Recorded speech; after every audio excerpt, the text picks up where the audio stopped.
అందరికీ హాయ్ అండి. గుత్తొంకాయ ఫ్రై ఎలా చేయాలని చూపిస్తాను. ఇట్లా 4 చీలికల్లా కట్ చేసుకొని అల్లంలోనే కొంచెం పసుపు వేసి ఇట్లా మధ్యలో ఇలా పెట్టాలి.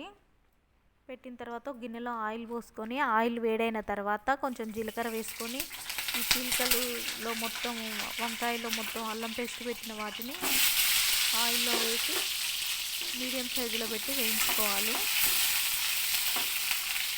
కొంచెం మీడియం సైజులో వేగిన తర్వాత సిమ్లో పెట్టి మూత పెట్టాలి. మధ్య మధ్యలో కలుపుతూ అటు ఇటు కలుపుతూ ఉండాలి.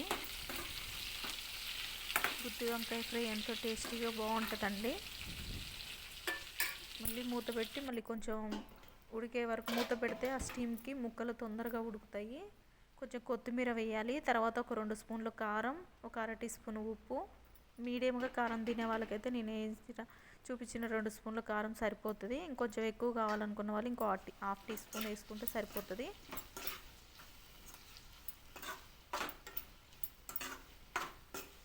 ఉప్పు కారం కొంచెం వేగిన తర్వాత కొంచెం ఒక చిటికెడు మసాలా కూడా వేసుకొని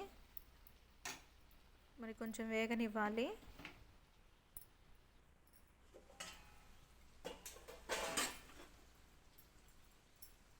ఈ మసాలా వేసిన తర్వాత కూడా మరొకసారి కలుపుకోవాలి.